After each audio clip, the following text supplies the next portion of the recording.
안녕하십니까. 반갑습니다. 평안하시고 잘 지내시죠? 또 이 강의 시간이 같이 유익한 시간이 되기를 바라면서 계속 이 에로스 아가페 문제를 생각해 봅시다. 강의 도중에 들어오신 분들은 좀 힘들 것 같아요. 그러니까 다시 처음부터 강의가 그렇게 오래 걸리지 않으니까 한 3, 40분, 50분, 길어봐야 한 50분 정도 되니까 차근차근 반복해서 들어오셔서 보시고 잘 따라오시기를 바랍니다. 반드시 좋은 도움이 될 거라고 봅니다. 우리 지난번에는 한 번 더 정리해드리면은 에로스 아가페가 하나다. 에로스는 아가페고 아가페는 에로스다. 라고 주장하는 분들이 계시고, 대표적으로 몰트마이, 그리고 린딩어, 이런 사람들. 그러나 또 반면에 이제 에로스 아가페는 완전히 분리된다. 라고 주장하는 신학자가 있는데 그 대표자가 바로 니그렌이죠. 안더스 니그렌. 참 좋은 책이라 그랬죠. 이분이 대표자고, 또 다음에 공부할 칼 바르트가 또 주류에 해당되는 분이고, 반면에 이제 헬무 틸리케라는 분은 에로스 아가페가 다르지만은 그래도 교차 혹은 교제한다 하는 그 접촉점을 찾으려고 애를 쓰는 그런 신학자인 셈이죠. 제가 볼 때도 첫 번째, 두 번째, 세 번째 가운데 세 번째가 가장 원만하지 않겠나 하는 생각을 하고 있습니다. 우리 지난번에 이 니그렌이라는 신학자가 아가페에 대해서 참 좋은 정의를 한 적이 있죠. 우리 기독교 근본적인 동인이면서 아가페는 조건이 전혀 없는 무조건적이고 동기도 없다. 그러면서 독특하게 자발적, 창의적으로 하는 사랑이다. 라고 이야기했습니다. 동기도 없으면서 자발적이다 하는 그 말이죠. 동기를 가진다는 그 말은 한 번 더 뭔가 나한테 필요한 것이 상대방에게 있기 때문에 그 상대방에게 있는 것을 내가 없기 때문에 그걸 가져오기 위해서 요구를 하는 거죠. 그러니까 이걸 다르게 말하면 의존한다 하는 셈이 되는데, 이런 사람들이 주로 신앙도 의존이라고 이야기해요. 신앙도 내가 필요한 걸 자충적으로 가지고 있으면 굳이 신앙할 필요가 없겠죠. 그런데 내가 필요한 것이 정작 나에게 없고 신이라고 하는 그 신적 존재가 가지고 있으니까 영생이나 구원 이런 것들을 내가 필요로 하잖아요. 그래서 이제 신을 사랑하고 신을 통해서 그걸 획득하려고 애를 쓰는데, 이런 점에서 뭔가 인간이 신을 의존한다. 그 의존하는 것을 또 신앙이라고 또 가르치는 분도 있습니다. 신앙은 좀 테마가 다르기 때문에 말을 할 수 없지만은 신앙은 종교적인 관점에서 보면은 의존일 가능성이 많아요. 왜냐, 신은 나보다 힘이 많고 능력이 많고 지식도 많고 아는 것도 많고 또 포텐티아라 그러는데 옴니포텐티아, 전능이잖아요. 그러니까 내가 못하는 것을 신은 할 수 있다. 그런 점에 있어서 내가 신을 의존한다는 게 뭡니까? 신이 가지고 있는 그 전능성을 내가 동기로 가지고 있다는 것이죠. 그게 필요하다 그 말이에요. 그래서 내가 영생의 혹은 영적인 축복이든 혹은 현세적인 축복이든 간에 그 힘이 필요하니까, 정작 나이가 없으니까 신이 가지고 있으니까 이런 동기를 가지고 종교를 만들고 신을 믿고 신앙이다 이렇게 말하는 분들이 계세요. 신앙 좋은 사람은 열심히 기도해서 신의 능력을 나에게로 좀 가져와서 내가 원하는 뜻하는 어떤 소원 성취를, 이걸 기복주의라 그러고 행복 추구론적인 인생관이라고 조금 어려운 말로 그렇게 말하기도 합니다. 이게 고대에서는 정말 나이브하게 그대로 드러났어요. 요즘은 그런 신앙을 기복주의라고 비판을 많이 하죠. 이 신앙도 그렇게 해석을 한단 말이에요. 의존한다는데, 의존한다는 그 말은 사실은 내가 필요한 것을 정작 내가 가지고 있지 않기 때문에 상대방이 가지고 있기 때문에 그걸 달라고 내가 우리식으로 말하면 아양 뜨는 거죠.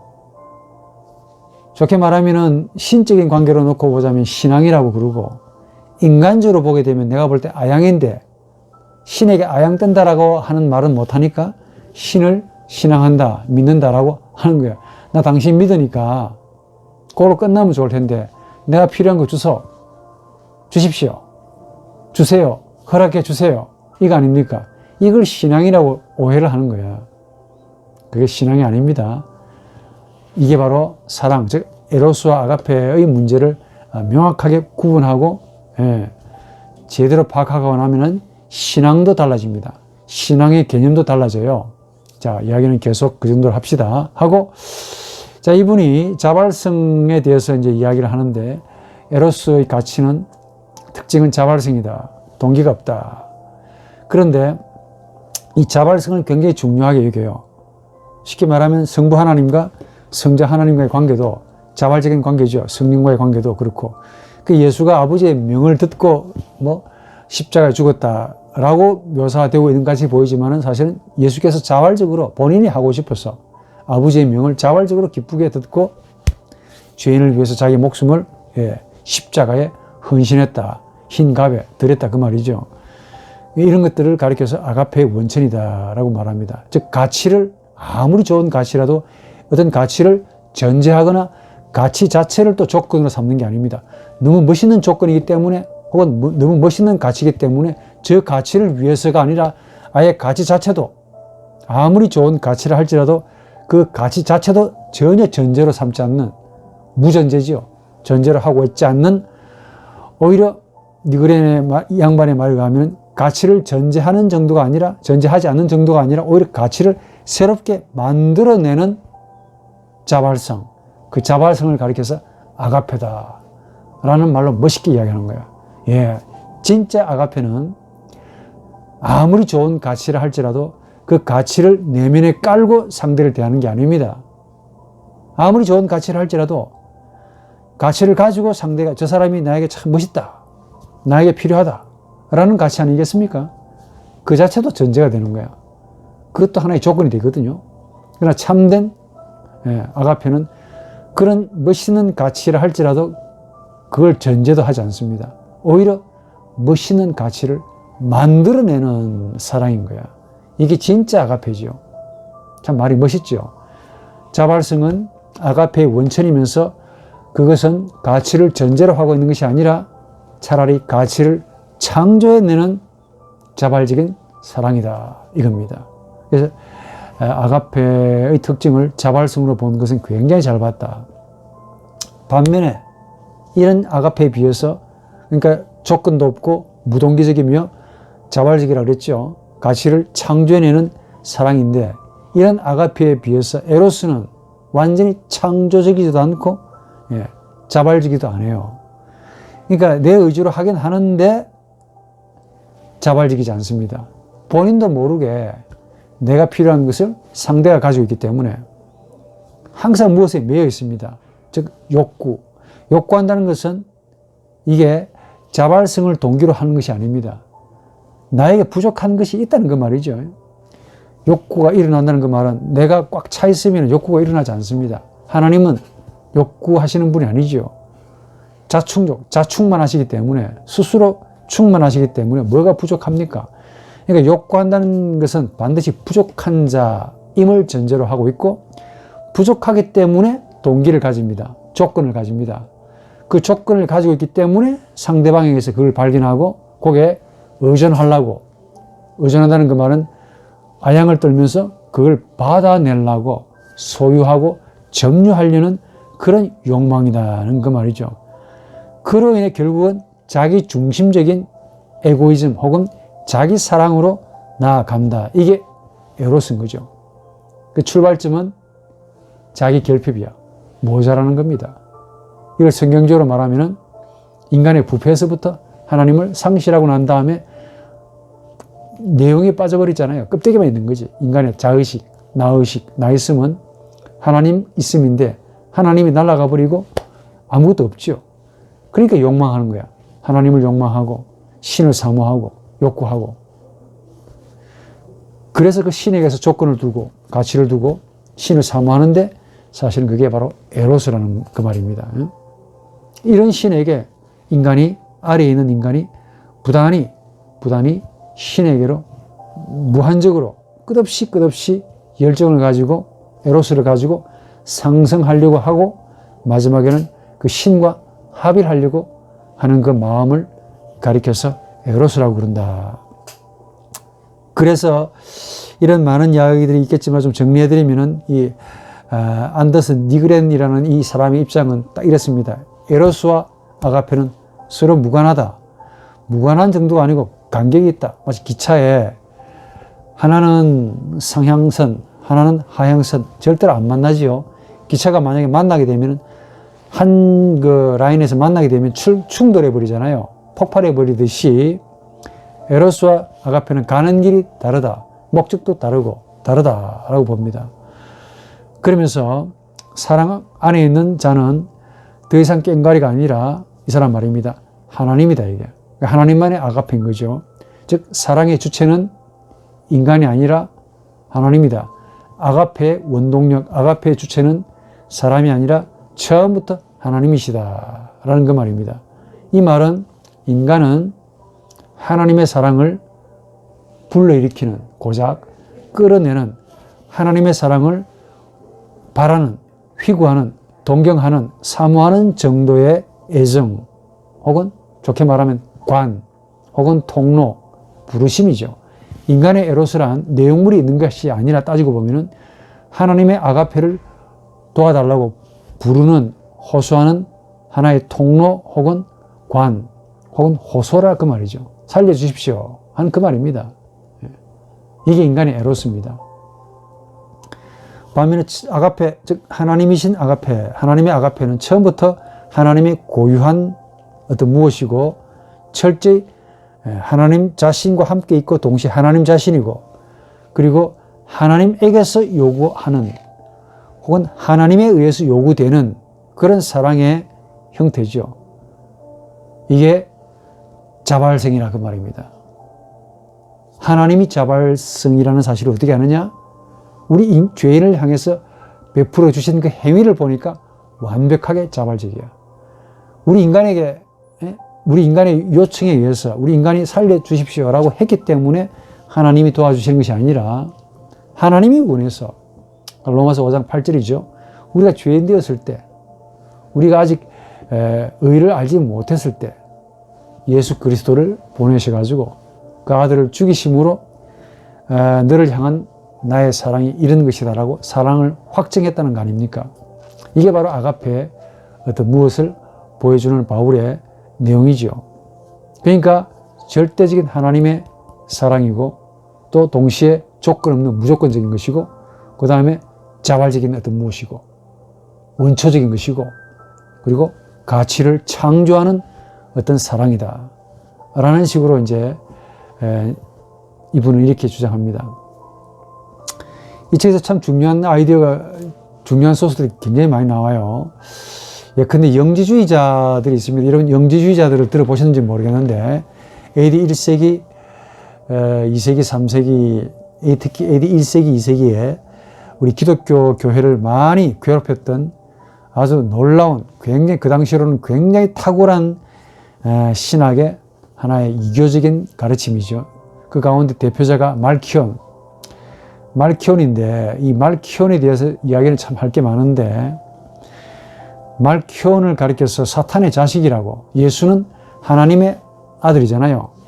말키온을 가리켜서 사탄의 아들이라고까지 이야기합니다. 셰프스라는 이 종교 철학자는 그 자신의 그 저서에서 뭐라고 이야기하느냐? 예수, 모세, 예수, 뭐 부다, 부처죠. 그 다음에 모하메드, 이런 대가들을 나열하면서 그 가운데 말키온을 집어넣습니다. 그러니까 셰프스라는 종교학자의 눈에는 말키온이 모세와 동급과 그리고 심지어 예수와 동급, 마호멧과 동급이라는 그 정도의 강력한 교주라는 그 말이죠. 종교 창설가고. 그 정도로 말키온이 알고 보면 굉장히 탁월한 사람이었습니다. 이 말키온이, 즉 영지주의자 가운데 말키온이라는 사람이 등장해가지고 AD 1세기 혹은 2세기 초에 등장해가지고 기독교를 아가페의 종교로 만들었다는 거 아닙니까? 놀랍지요? 말키온이 어떻게 아가페를 아느냐 이렇게 생각하실런지 모르겠는데, 사실은 진짜 참된 아가페를 공격한 사람인데, 제 말로 말하자면 유사한 아가페를 가지고 참된 아가페를 곡해시킨 장본인이 바로 말키온이다 라고 말을 합니다. 제가 그렇다면 영지주의자의 사상을 좀 알아야 되고 말키온의 사상을 좀 알아야 되는데, 이런 시간은 교리적인 시간이 아니기 때문에 제 그 실론 그리고 교회론 강의가 다 뜨시니까 거기 조금 나올 겁니다. 강의를 좀 참고하시기 바라고, 하나 일화만 여러분들에게 소개해드리고 넘어가기로 하죠. 말키온이 어떤 대단한 사람, 특히 영지주의자 가운데 말키온이 대단한 사람인데, 그 말키온주의자 가운데 말키온의 그 사상을, 말키온이 말하는 그 아가페 사상을 많이 배웠던 사람들이 그 제자들이죠. 그 제자들이 얼마나 기독교적으로 우리 복음을 혼미케 했냐면은, 우리 기독교 교부 가운데 제가 생각이 안 나는데, 그 교부가 하도 그 당시에 말키온이라는 그 이단이 너무 극성을 뜨니까 도대체 저 양반들이 무슨 이야기를 하는가 싶어서 말키온주의자들이 모여있는 하나의 우리 식으로 말하면 성찬이죠. 성찬에 본인이 몰래 참석했대요. 참석하고 난 다음에 그 일어났던 성찬에서 어떤 일이 벌어졌는가를 알고 난 다음에 그 교회에 공식적으로 보고한 문서가 있는데, 그 문서에 따르면 이렇게 일어났다는 겁니다. 사람들이 다 이제 식사를 하고 교제하고 성찬을 다 마치고 난 다음에, 그때 성찬은 지금 우리 교회가 먹는 잔 조금, 빵 조금 이렇게 먹는 게 아니고, 빵을 그냥 통째로 자기가 먹고 싶은 만큼 먹고, 포도주도 먹고 싶은 만큼 먹었다고 합니다. 근데 문제는 과도하게 먹다 보니까 술에 약한 분들 있잖아요. 이 포도주를 먹고 그냥 취해버린 거야.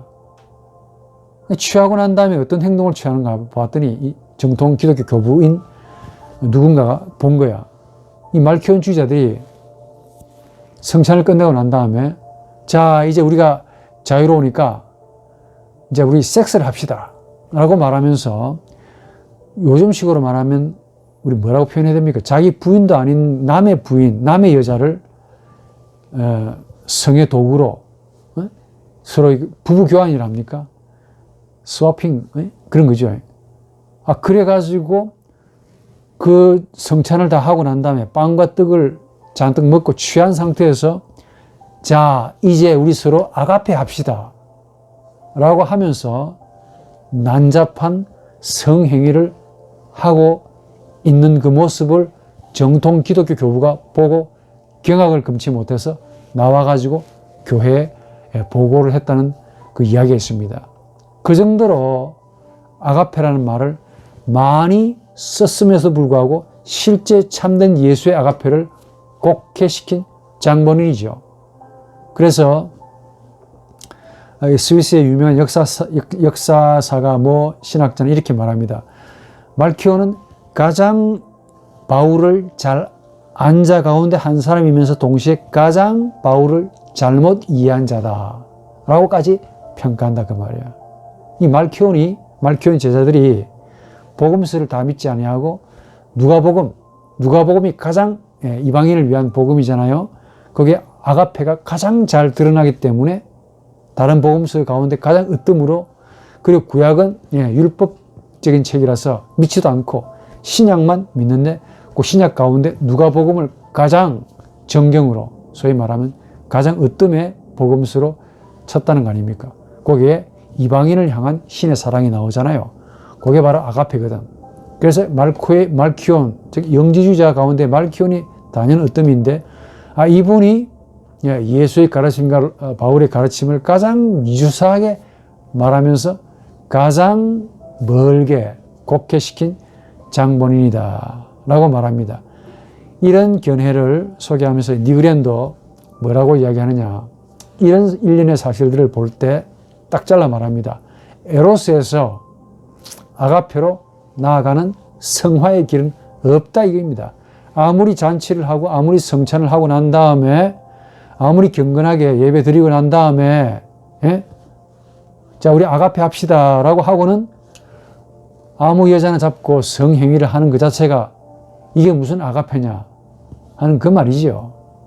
그래서 인간의 에로스에서 인간의 아가페로 나아가는 길은 없다. 성화, 스브리마티오, 성화의 길은 없다라고 말합니다. 단호하게 잘라 말하는 거죠. 이건 하나의 인간의 에로스는 인간의 자기 사랑에서 나온 사랑이고 순수한 하나님의 사랑, 즉 인간의 자기 사랑에서 순수한 하나님의 아가페적인 사랑으로 가는 길은 없다 라고 단언하면서 이런 말키온주의자들의 시도는 이미 말키온이 원조가 아니고 플라톤 시대부터 이미 있었다라고 주장하죠. 그러니까 적어도 이분은 철학에 대해서 상당한 조예가 있다는 것을 알고 있는 거죠. 플라톤이나 그 당시 고대 BC, 고대 헬라인들도 이미 철학적인 사상을 받아들였고 심지어 기독교 교부들도 에로스적인 이런 개념을 가지고 아가페를 이해하지 못해가지고 플라톤의 사상을 끌어다가 마치 그렇게 그 아가페인 양 그렇게 오해를 많이 한 적도 있었다고 하는 그럽니다. 특히 게오르그 폰 니사라는 이런 교부가 있었는데요. 이 양반은 니그레는 어떻게 이야기하느냐. 니사의 말에 의하면은 하나님을 향한 영혼의 상승과 하늘로 이끄는 영혼을 강렬하게 불태우면서 날아가는 인간의 에로스의 영혼에 대해서 말했다는 겁니다. 강조 많이 했다는 거예요. 니사가. 이런 식으로 초대 기독교 교부, 변증가 시대를 지나서 교부들이 이렇게 에로스를 가지고 아가페, 더 정확하게 말해서 아가페를 에로스로 이해하려고 시도를 많이 했는데 그것도 헬라 철학의 도움을 받아가지고 나름대로 뭔가 믹스해가지고 우리 기독교 진리를 옹호하고 변증하고 심지어 이해하려고 애쓰는 가운데서 진짜 참된 하나님의 아가페가 에로스로 많이 곡해가 되었다 하는 것을 이분이 지적하고 있습니다. 좋은 지적이지요. 그 가운데 대표자를 이 사람은 니그레는 어거스틴을 딱 열어둡니다. 어거스틴이야말로 하나님의 아가페를 완전히 인간의 에로스로 바꾼 소위 종합시킨 장본인이다 라고까지 이야기합니다. 어거스틴은 좀 다음에 이야기하기로 하고 좀 이야기 복잡합니다. 하나님의 아가페가 성경의 아가페가 아우구스티누스 어거스틴이 오게 되면 카리타스로 바뀐대요. 용어로 조직화되었다라고 우선 그렇게만 알아보십시오. 그러면서 이것이 조금 더 세월이 지나서 교부 중세를 넘어가가지고 교부 시대와 중세를 넘어가면서 토마스 아퀴나스 시대에는 이게 완전히 에로스로 바뀌는데 아퀴나스는 알다시피 수마 테올로기아 신학 대전을 쓰면서 아리스토텔레스의 그 방법론을 가지고 우리 기독교 교리를 체계적으로 철학적으로 도그마적으로 정리하려고 한 사람이죠. 양반도 사랑의 가치를 많이 알았다고 봅니다. 토마스 아퀴나스도. 그래서 우리 기독교의 모든 진리를 사랑이라고 규정하고 사랑을 가지고 모든 진리를 설명하려고 애를 썼죠. 제2의 어거스틴이라고 생각하시면 돼요. 그러면서 그때 나오는 사랑을 뭐라고 이야기하느냐? 자기 사랑이라고 이야기합니다. 이게 바로 이제 아우구스티누스, 어거스틴도 그렇게 이야기했던 이야기인데 어거스틴이나 아퀴나스나 동일하게 사랑을 자기 사랑에서 출발시킵니다. 제가 몇몇 전에 했던 강의에서 보면 반드시 인간의 자기 사랑에서 하나님의 아가페를 설명하려고 하게 되면 종교 다원주의로 갈 가능성이 많다고 이야기했죠. 역시나 그렇습니다. 아퀴나스 역시 출발점을 아가페라고 본인은 생각했는데 그게 자기 사랑입니다. 지금 우리가 볼 때는 그게 에로스죠. 에로스를 아가페라고 오해를 하고 거기에서 출발을 했는데 이 사람이 이제 그 모든 그 신학의 그 완성을 해 보려고 애를 썼는데, 아퀴나스는 뭐라고 이야기하느냐? 근원적인 기독교의 아가페 개념을 땅에 있는 에로스의 개념과 같은 것이라고 보려고 시도를 했다라고 할 수 있습니다. 이 사람의 평가입니다. 그 결과가 뭐냐? 니그레는 말하기를, 그 결과가 뭐냐? 기독교의 아가페 사랑이 피난처를 찾을 수 있는 자리를 끝내 없어버렸다라고 이 니그렌이 토마스 아퀴나스의 신학을 가리켜서 그렇게 평가합니다. 무슨 말이냐? 우리식으로 말하면 토마스 아퀴나스의 신학이야말로 아우구스티누스의 제2의 사상의 발전이고, 그 근간은 뭐냐면은 인간의 에로스를 가지고 정말 마지막 남아있는 하나님의 아가페마저 완전히 날려버린 에로스의 종교로, 에로스의 신학으로 만든 장본인이다 라는 그 말이죠. 그래서 그럴까요? 그 후에, 즉 아퀴나스 이후에 그 모든 신학이, 중세 신학 할 것 없이 전부 다 그 신학이 마치 이제 에로스가 기독교의 고유한 개념인 것처럼 그렇게 자리를 잡다가 로만 가톨릭의 소위 카리타스 개념을 이제 새롭게 복합적으로 발전시키는 하나의 그 운동력이 되죠. 언제까지? 마르틴 루테까지 와가지고 이것이 새롭게 변화를 갖게 되었다라고 평가합니다. 제 말로 말하기보다 이 니그렌 이야기를 직접 제가 인용해 드립니다. 아우구스티누스, 즉 어거스틴이죠. 어거스틴에게는 에로스와 아가페라는 두 개의 동기가 카리타스라고 불리우는, 이 카리스 혹은 카리타스, 이거는 우리말로 말하면 에로스입니다. 에로스의 또 다른 얼굴이야. 자비 혹은 적스 혹은 자선이라는 말로 번역하는데, 그거보다 조금 더 깊은 의미는 사랑이긴 한데 자기 사랑입니다. 자선, 자기 사랑. 한 번 더, 어거스틴에게서 에로스와 아가페는 이 두 개의 동기가 서로 다름에도 불구하고 어거스틴에게는 카리타스라는 사랑으로 하나가 되면서, 종합이 되면서 통일되었다가 토마스 아퀴나스에 와서 절정을 이루다가 쭉 발전해왔다가 드디어 마르틴 루테에 와서 비로소 이 합일, 통일이 부서졌다라고 평가합니다. 특히 이분은 루트주의자인 것 같아요. 루트의 이런 과감한 시도를 뭐라고 이야기하느냐? 데스트럭치온, 완전히 허물어버리는 시도다라고 규정합니다. 마르틴 루테의 아가페에 대한 회귀, 성경애로의 회귀, 오로지 정경으로만, 그 슬로건은 원점으로 다시 되돌아가자라는 그 말이고, 내용인즉슨 인간의 에로스가 아가페로 변질되어 버린 것을 변질된 것으로 여기지 아니하고, 그게 진짜인 것처럼 그렇게 행하고 살던 공로신학 혹은 스콜라주의 신학을 완전히 허물어버리고 오로지 다시 정경으로 되돌아가서 원래 하나님의 사랑, 즉 아가페를 다시 찾아내자 하는 시도로 평가합니다. 니그렌이 마르틴 루터의 시도를 그렇게 격찬합니다. 상당히 공감이 있는 이야기죠. 한 번 더 여러분들에게 소개합니다. 좋은 책이니까 꼭 여러분들이, 이 책도 번역되어 있습니다. 에로스는 에로스고 아가페는 아가페다라는 좋은 책인데, 이 책에서 교리사적인 모든 갈등과, 그리고 서서히 우리 헬라 철학을 기독교 교부들이 받아들이면서 헬라적으로 변증하는 가운데 본인도 모르게 에로스가 아가페로 바뀌면서, 그 바뀌는 과정이 갑자기 바뀐 게 아닙니다. 서서히 굉장히 오랜 기간 동안에 바뀌면서 나중에는 아가페가 날아가 버리고 에로스 종교로 기독교가 둔갑해버리는 그 시대적 상황까지 다 묘사했습니다. 자그마치 1000년이 넘지요. 언제까지?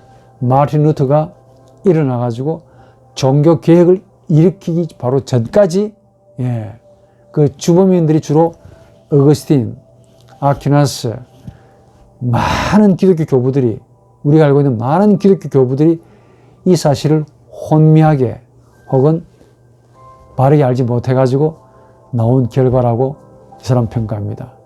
그러면서 에로스와 아가페의 완전한 두 갈림길, 관계없다는 것이죠.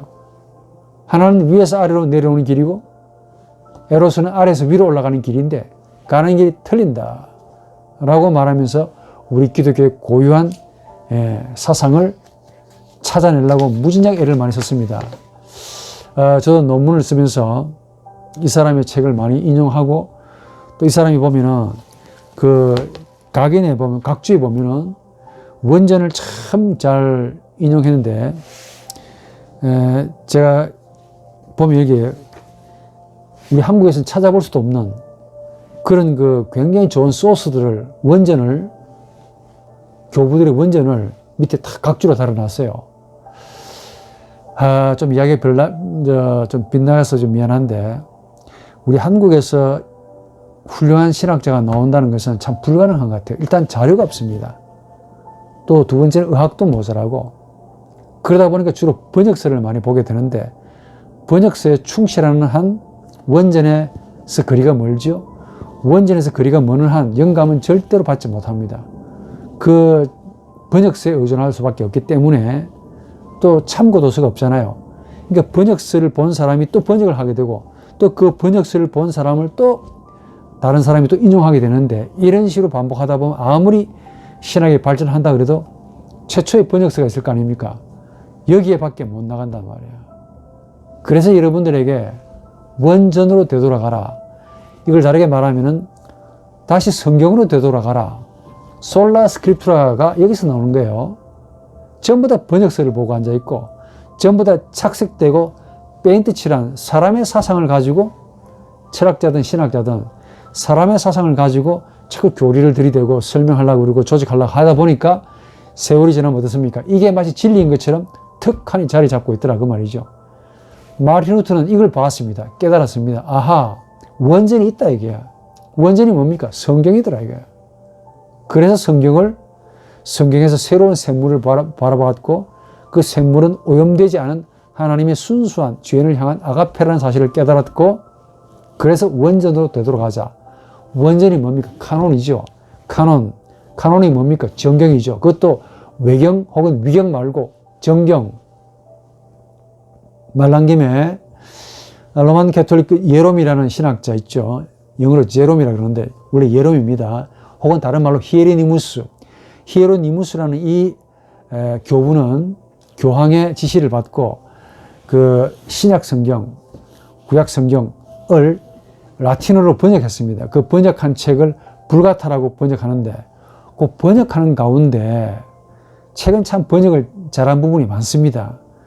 번역하는 가운데 단어를 어떻게 선택했냐면은 그 아가페라는 용어를, 그 나오면 제 생각인데 아가페라는 용어가 나왔으면 그냥 아가페라고 쓰면 될 텐데, 이걸 전부 다 카리타스나, 특히 카리타스라는 말로 많이 썼어요. 혹은 딜렉티오, 심지어 아모르라는 말로도. 그러니까 이게 읽는 사람이 헷갈리잖아요. 한 번 더, 신약 성경은 70여 역을 포함해서 신약 성경은 단 한 번도 에로스라는 말이 안 나옵니다. 안 나오는데 히에로니무스라는 이 양반이 교황의 지시를 받고 이게 언어를 굉장히 잘하는 사람입니다. 제가 그 헬라어하고 라틴어를 동시에 보면서 번역을 하면서 설교 준비하는데 어떤 데는 참 번역을 잘한 부분이 많아요. 그러나 어떤 부분에는 이분의 사상이 그대로 담겨있는 번역도 있어요. 그 가운데 하나가 지금 용어 문제입니다. 성경에는 분명히 아가페로 줄창 나오는데 어떤 부분에 가서는 카리타스로 번역해요. 또 어떤 부분에 가서는 딜렉티오라는 이런 말로 번역한다니까. 자, 그러면은 카리타스, 딜렉티오, 아모르 이런 용어들은 전적으로 에로스라는 용어의 다른 표현들입니다. 즉 무슨 말이냐면은 에로스란 인간 자신을 추론해서 신에게로 나아가려는 신을 추론하고 땅 위의 것을 가지고 유추해 가지고 하늘에 이르는 것이다 라고 규정하고 육체를 가지고 비육체적인 영혼을 상상하거나 연역하는 그런 방법이죠. 이런 방법론을 가지는데 즉 이런 에로스를 가지고 아가페를 착색을 해버린 거라 그 말이지. 제 말로. 그냥 헬라어로 아가페가 나오면은 그냥 그걸 라틴어로 그대로 쓰면 될 텐데 제 생각인데 왜 그대로 안 쓰고 응? 왜 아가페를 카리타스로 딜렉티오로 자기 마음대로 그렇게 번역하냐 이게. 지금 이 불가타가 바로 로만 캐톨릭의 경전이 되어 있고 지금도 경전으로 되어 있습니다. 그러니까 후기의 주의 종들은 아가페를 잃어버리죠. 아까 말했지만은 어거스틴도 그렇고 그 장본인은 어거스틴입니다. 어거스틴은 다음에 이야기하기로 하고 한마디로 어거스틴은 본인이 가지고 있는 이 카리타스 개념을 성경에 말하는 아가페로 착색을 시킨 장본인입니다. 더 쉽게 말하면 성경의 아가페를 본인이 알고 있는 자비라는 사랑이라는 카리타스로 와곡해 시킨 장본인인데 그 이후로 후배들이 토마스 아퀴나스까지 후배들이 집대성을 했다는 거 아닙니까? 그러니까 성경은 원래 성경은 뒷전이고 그 만들어 놓은 조직 신학이 계속해서 발전, 성화, 개성되면서부터 성경은 저 멀리 가 있고 언제까지 루터 시대까지 이렇게 나름대로 아가페가 빠져버리고 에로스라는 개념으로 계속 전승되다 보니까 에로스가 뭡니까? 인간의 노력으로 신에게로 도달하자. 그 말 아니잖아요? 그 말이지 않습니까? 그러니까 인간의 노력으로, 인간의 공로로, 인간의 헌신으로, 인간의 애정으로, 인간의 경건으로, 인간의 돈으로 신의 영광을, 이 영광이 신앙이 된 거예요. 그 기간이 자그마치 1000년입니다. 1000년 이상이야. 이런 오랜 기간 동안 언제까지 종교개혁자들이 다시 원전으로 돌아가자, 다시 성경으로 돌아가자 라고 말할 때까지 이런 교회사의 일련의 사건들을 보면 우리 인간의 영혼이 얼마나 무지하고 몽매한지 모른다 이게야. 성경이 여기 있는데 성경의 사상을 발전시킨다고 하는데 나중에 이 발전하는 혹은 발전된 신학 사상이 오히려 성경 위에 뚝 앉아 있으면서 곡해시키는 장본인이 되는 거야. 이거 참 우습지요. 예? 웃어도 너무 우습지. 그 기간이 100년, 200년 정도가 아니고 무려 1000년 이상이라는 세월을 그래서 원전, 즉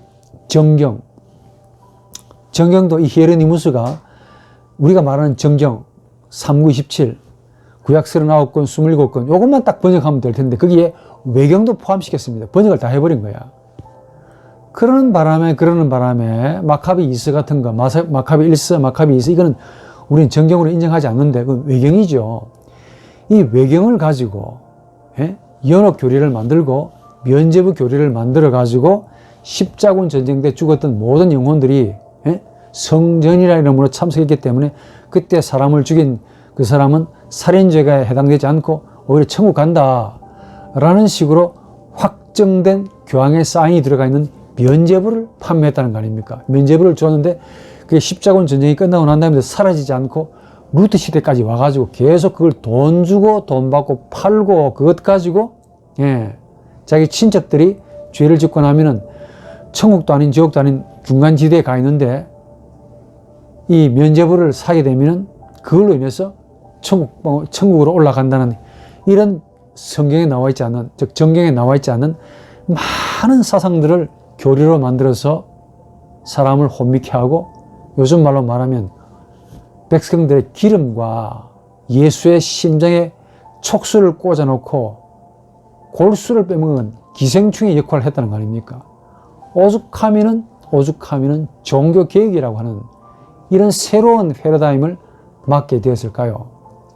여러분 중세 교회사를 좀 보시면 알 겁니다. 얼마나 많은 부정과 부패가 있는지 몰라요. 계급이 그 가운데 한 일례로 어느 유명한 화가가 중세 그 당시 그 상황을 묘사해 놓은 사파가 있습니다. 그림이 있는데 자, 이 민망하기 짝이 없는데 그 그림에 보면은 살이 이렇게, 성직자가 살이 이렇게 쪘어요. 거의 뭐 산돼지, 산돼지. 얼굴은 요만한데 살이 이렇게 쪘다니까. 그런데 한쪽에 그 자기의 그 엉덩이하고 하부를 들이내면서 이 하부 엉덩이하고 자기 하체를 딱 들이대면서 그 무지한 그 여성의 그 몸과 교접을 하는 그 사파를 그려놨습니다. 중세의 다양한 현상들을 소개하면서 유명한 그 화가인 것 같은데, 이름 모를 화가가 사파로 그려놓은 그림 가운데 중세 시대 때 일어났던 일 가운데 하나를 그렇게 묘사하고 있더라 그 말이죠. 가만히 보면은 이 그림을 보면서 좀 약간 민망하게 짝이 없는 그런 그림이던데, 그 시사하는 바가 뭐냐면 그만큼 성직자가 입으로는 많이 먹었잖아요. 그 입으로 먹었던 기름이 전부 다 어디에서 나온 그림입니까? 예수의 심장에서 나오는 골수야. 이 골수를 빼먹고 살은 이렇게 쪘습니다. 쪘는데 인간의 리비도가 있을 거 아닙니까? 성욕이 살아 움직일 거 아닙니까? 그래서 옷은 성직자인데 이것도 쓰고, 성직자인데 하체는 발가벗은 거야. 발가벗어 가지고 그 여자의 자기의 리비도, 성욕을 충족시키기 위해서 뒤에서 여자와 함께 교접하는 그 그림을 어느 화가가 중세 이런 어떤 비리의 한 양태라고 판단해서 묘사해 놓은 그림이 있습니다. 그 그림 말고도 많은 그림들이 있는데 내가 차마 민망해서 말을 못하겠네. 그 정도로 썩고 부패했다는 겁니다. 예? 한 번 더, 이야기가 갑자기 부패한 게 아닙니다. 국교가 되면서부터 AD 4세기, 5세기, 6세기부터 쫙 지나가면서 그 역할했던 사람이 전부 다 교부들입니다. 기독교 교부라는 분들이 이 에로스 아가페를 분별할 만한 혹은 구별할 만한 능력이 부족한지는 몰라도 처음에는 기독교를 변증해야 할 의무가 있기 때문에, 로마의 핍박으로부터 변증해야 할 의무가 있기 때문에 변증하려면은 뭘 써야 됩니까? 학문적으로 말을 해야 되겠죠? 학문적으로 말하다 보니까 헬라적인 방법을 가져와야 돼요. 그러면서부터 헬라적인 사상이 기독교로 들어옵니다. 들어오면서부터 걸러내야 되는데 이 걸러내는 작업을 하지 못했던 것 같아요. 그러다가 이제 기독교가 AD 4세기에 국교가 되면서부터 본격적으로 그 걸러지지 않은 상태로 에로스 아가페가 융합된 채, 하나가 된 채 발전되면서부터 나중에는 세월이 지나니까 성경은 저 멀리, 그 다음에 교부들의 사상만 딸랑 그게 원전이 되어가지고 그만큼 하나의 종합적인 종교가 되어버렸다는 것이죠.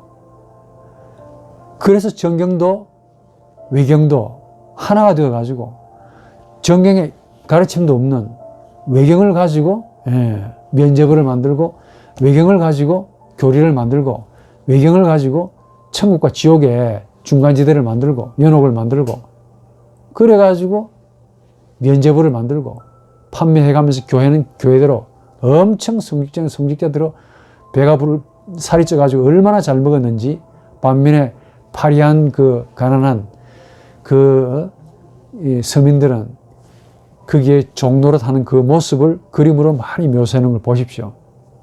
그게 바로 중세였습니다. 그게 단초를 제공한 사람들이 바로 신학자들이었고 교회였고, 그 원인이 뭡니까? 바로 이 인간의 에로스와 하나님의 아가페를 구분하지 못하고 분리시키지도 못한 채 그렇게 흘러왔던 그 역사의 결과입니다. 이런 역사를 왜 이야기해야 되느냐? 지금 우리 한국 교회가 바로 이런 소위 그 회귀하는, 중세애로 회귀하는 그런 역사가 아닐까 하는 두려움과 절망이 든다. 이게 너무 유사하다고. 한 번 더 말하지요. 전에 말했지만 무지는 나 몰랐습니다, 그걸로 끝나는 게 아닙니다. 가르치시는 분이 무지하다는 것은 죄악입니다. 그 가운데 큰 죄악이야.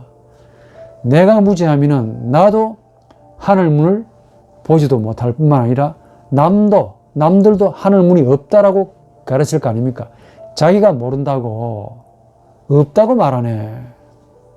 이런 황당무계한 일이 있습니까?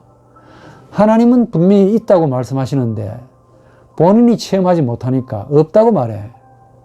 그러면서 이걸 또 학문적으로 논술적으로 아는 척 하다 보니까 그 말을 믿는 많은 무지한 분들이 진짜 없는 걸로 믿고 있다 이게야.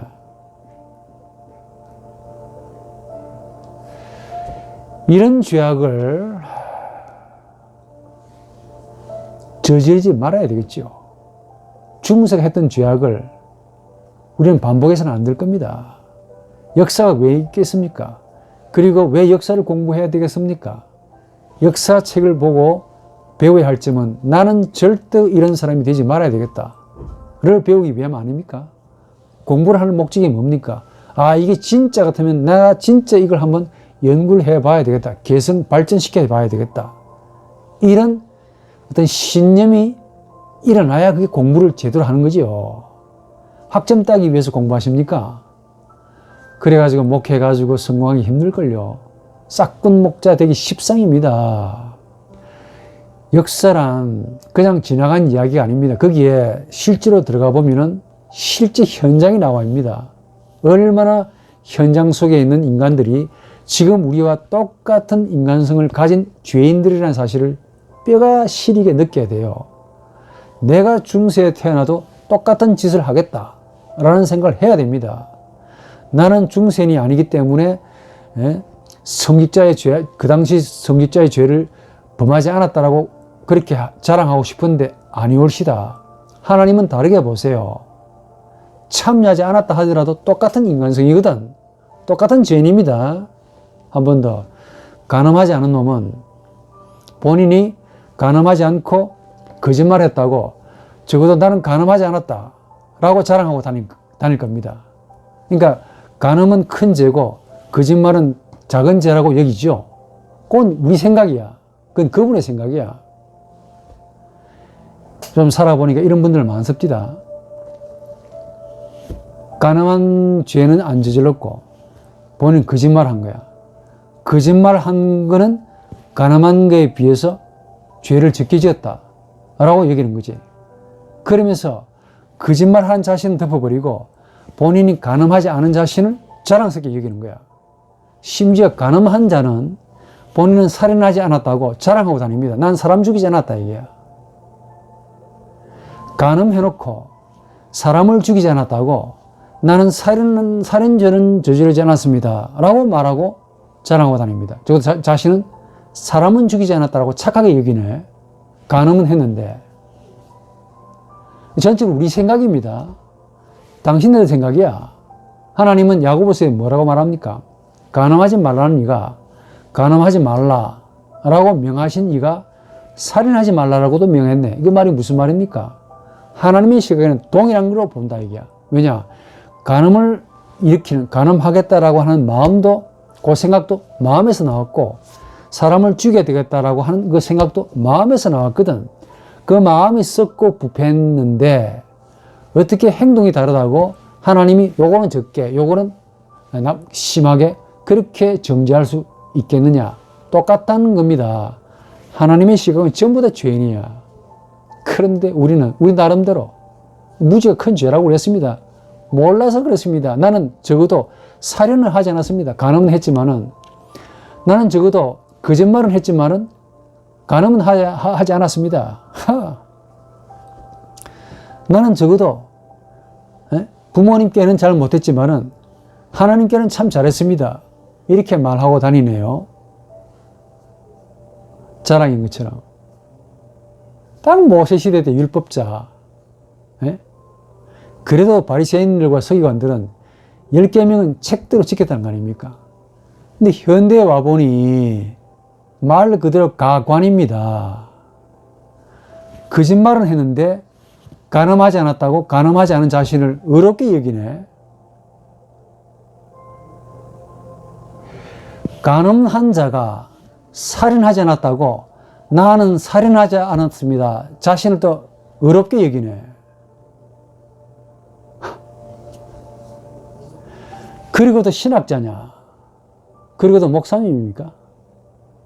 성경을 공부하는 분들이고 심지어 그 성경을 연구하는 분들이고 그 연구한 성경을 성도들에게 가르칩니까?